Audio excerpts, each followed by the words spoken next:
Hey guys, Corey with Camel Adventure Products. Have a 2014 KTM 1190R. Had for about 6 months, and it's been a great bike. Couple issues with it: the airbox that most people know about, the leaky airbox, and the other is the weak starter that comes with them. It's the SM.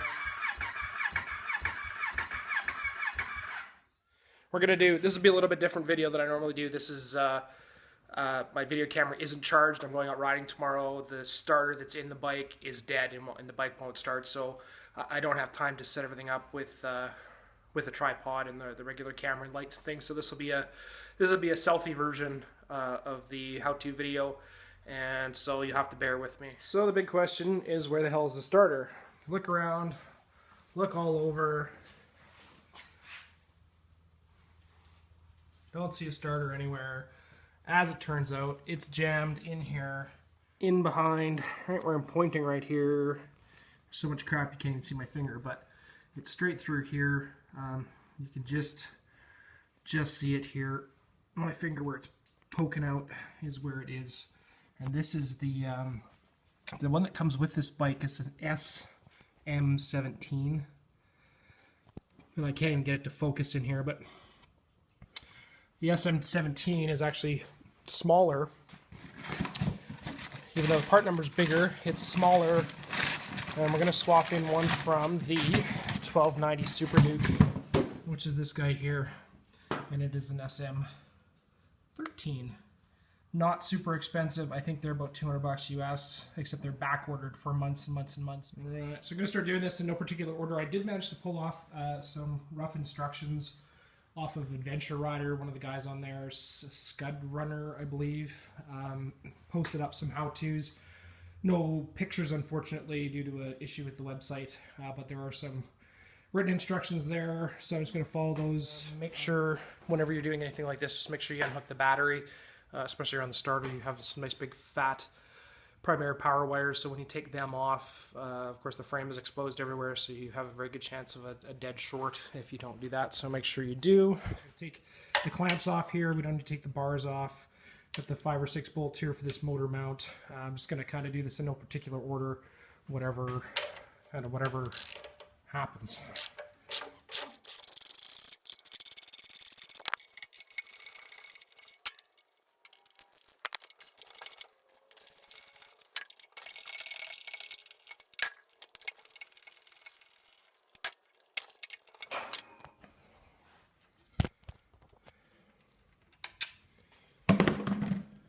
Those 4 there. Before I go any further, I'm going to put a bottle jack underneath here, underneath the skid plate to hold it up. I'm a long way from anything moving at this point, but I don't want to have the engine suddenly drop and end up damaging wiring harness or something. So there's an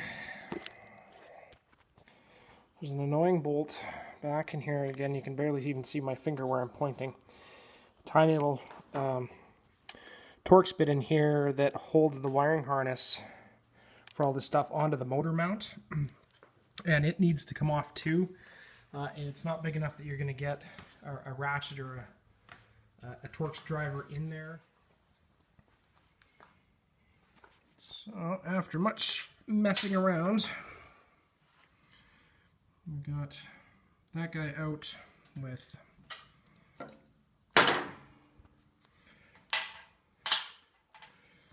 the bit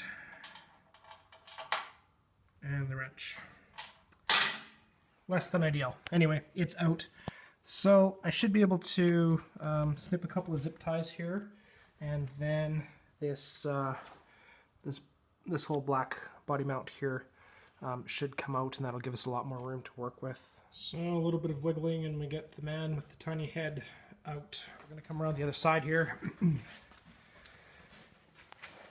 And I've got to pull motor mount bolts out of this one too. This side's a little bit different because it doesn't have all the same mounts. The mount shape's a little bit different.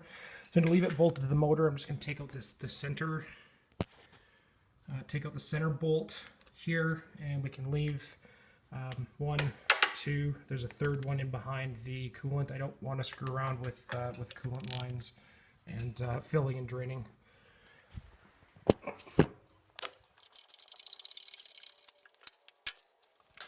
And then we're going to take out, we're going to loosen the swing arm bolt here, and also need to take out the top bolt here on the chain saver, because this is all bolted. The rest of it is all bolted to the engine case, and this is the only one that's bolted to the frame.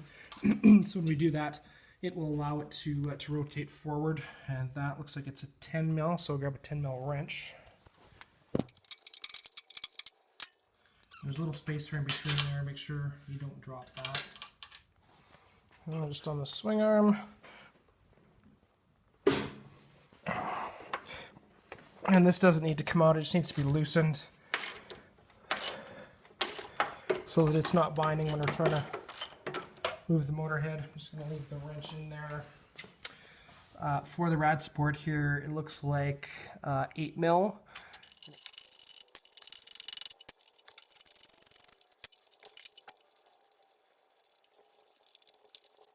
Well, the bolts are pretty easy to get out.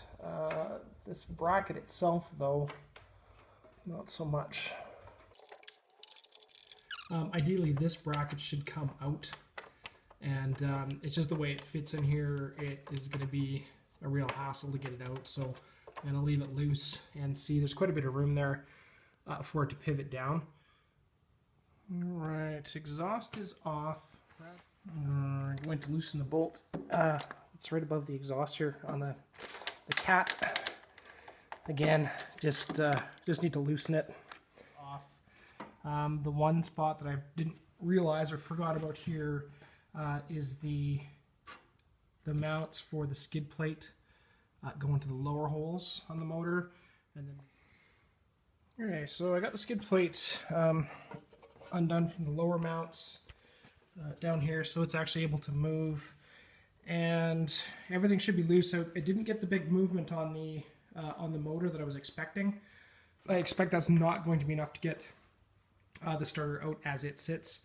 I'm not sure where it's hanging up, but we'll get it. Kind of almost had it figured out when I said the skid plate was binding, but I didn't go a step further. The mount for the skid plate is actually that, and this goes into that hole.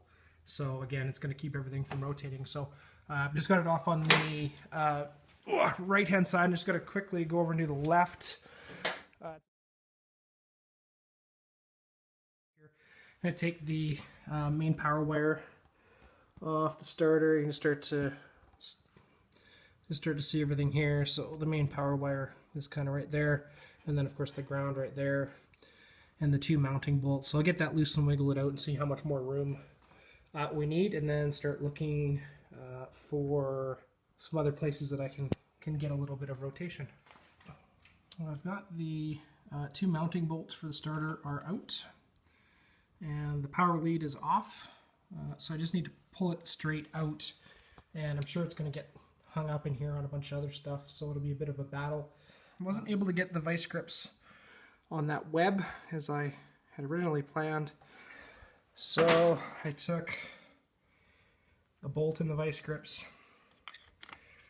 dropped it into the hole. The length of the bolt, where are we here? The length of the bolt wasn't long enough that it was dropping into the thread holes in the boss, but it just gave me enough kind of bite to wiggle it out. So it's popped off. Like I said, it's going to be a battle to get this out of here, just based on all the crap that's in behind here.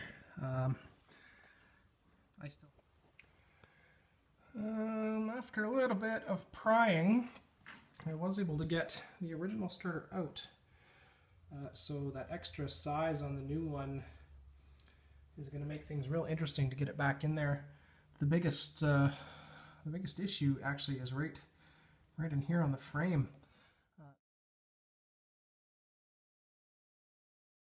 It's a bit of a hassle because on the top of the new starter is the positive lead, and it sticks straight up and it starts to dig into the rad hose. So it's a bit of a hassle to get it out. You can just see it in the back there, kind of directly above my finger. Terrible light, of course, is the positive stud, and just kind of getting that to where it needs to be. is a real challenge. And getting the starter in here is a challenge. What I ended up doing is I had an aluminum bar and went from the top of the motor mount to the frame and was able to pull the motor down just a little bit. You need to be very careful doing that. You don't crack anything. If it's hung up, there's, it's binding on something for a reason, and you don't want to get too crazy with that. Because I do need to get this positive power lead onto the stud on top of the starter, I'm not going to push the starter in all the way yet. It's got to go in another 1/4 inch or so, or 1/2 inch actually.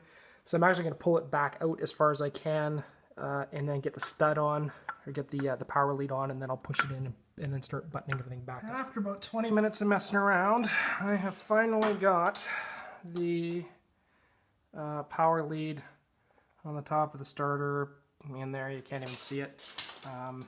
Drop the mounting bolts in for the starter and put the ground leads on, and then I can start putting everything else back together. All in all, I think right now I'm 2 hours in, and that was with the plastics already off for some other work that I was doing